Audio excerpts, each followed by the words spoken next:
And when you were doing it, I heard you tried to get Linda Carter, the original Wonder Woman. Is that true?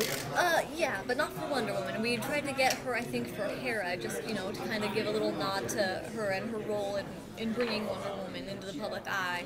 It was just unfortunate that, the schedules couldn't line up and she was not able to do it. But we did try. Are you proud of Superman versus Doomsday?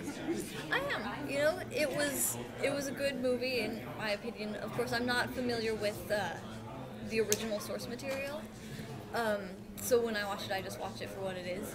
And at the time when we did it, it was really kind of pushing the envelope beyond anything that we had done before with Warner Brothers, because we never done anything that mature or adult in just.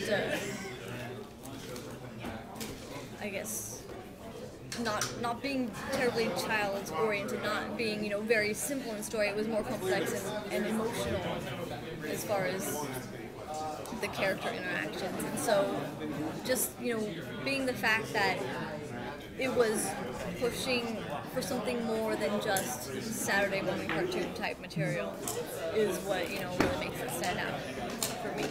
What's your take on these? What's your take on the DC PG-13 movies? Do you think they limit or broaden their audience? I think that I like to think that they can broaden the audience. They, for every PG-13 DVD we do, we also have to kind of do like an edited down PG cut for, if Cartoon Network ever wants to show it on TV, we have to make sure we cut out some of the beginnings because you can't show those on TV. There are things that you just can't show on TV. But I like to think that the fans will buy it, and if the fans like it, they'll show it to maybe some of their friends who are minor fans but not huge fans, and maybe they'll become fans. And I just like to think that with each one of these videos, maybe we're reaching a wider audience, and also with just the fact that there's a lot more comic book movies live action out there these days. I think that comic audience is just getting bigger and bigger, and it's becoming much more mainstream. It's not just the little comic book store on the corner anymore. It's it's acceptable now as everyone does it. It's not just the little main clique of guys who go to the comic book store and they read comic books, and it's not considered normal for anyone else. It's just considered the geek thing. But now it's considered normal. It's like everyone plays video games almost, and almost everyone knows who a lot of these characters who nobody knew before. Like the Watchmen, I think a lot of people don't know who the Watchmen are still, but they will come March 6th. And so I just think that comic audience is getting huger and huger, and I think it's a good thing because there's a lot of really interesting stories in comics that can be told. Do you think that female directors that direct action films are met with a little bit of skepticism? Because there's lots of famous male directors like John Woo, all these guys that are famous for directing these action films. You don't really hear about too many female directors. Do you think that you're met with a little bit of skepticism, or that other female directors are? I have no idea. I can say that I don't feel like I've been held back at all by my coworkers anyway.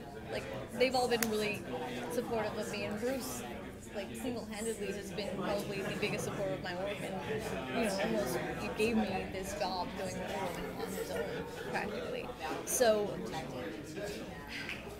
I don't think it's necessarily because the public thinks, oh, women can't direct. I just don't think that there's as many women out there trying to be directors.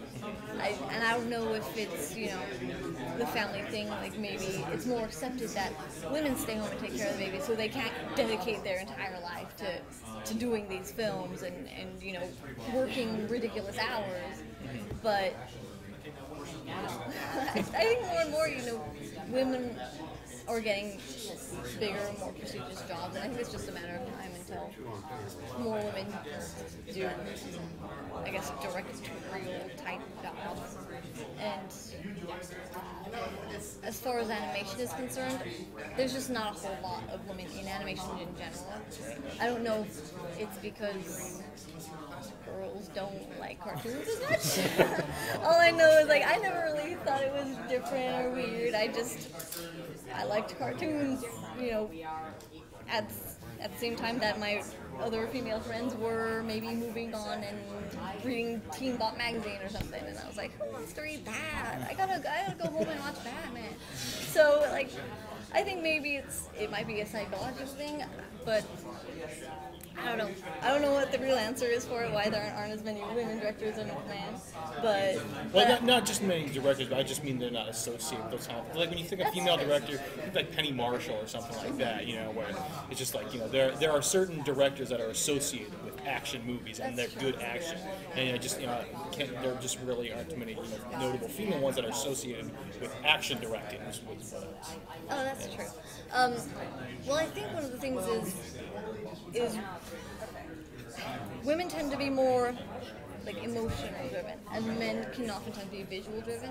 So when you think of a woman director, oh, you're going to put her more in the emotional category. Oh, she'll do the romantic comedies or the drama epic, and then the guys will do the action stuff and the explosions.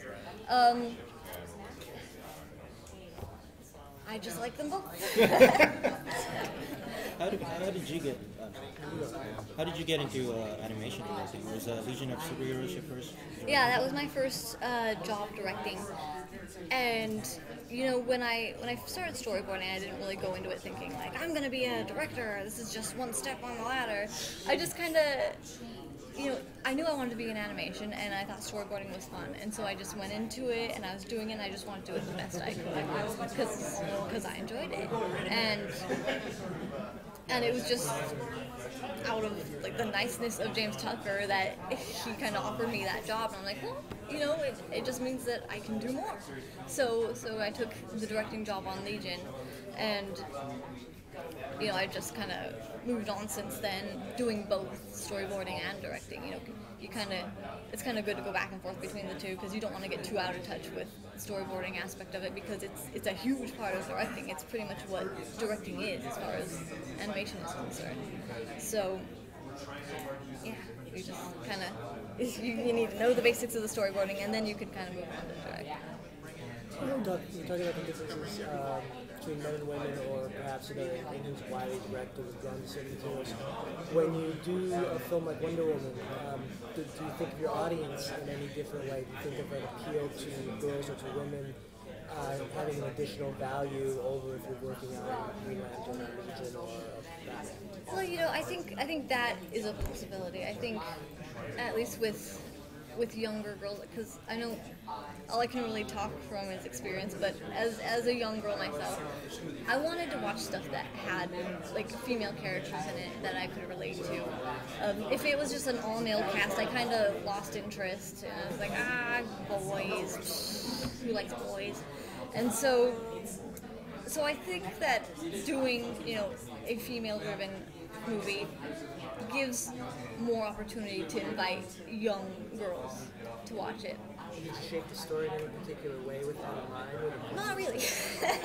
Absolutely not, because it's really just it's just another superhero story. But this one, I guess, it's kind of the difference between Iron Man and Dark Knight. Dark Knight is like a really awesome movie, but it's really emotionally draining.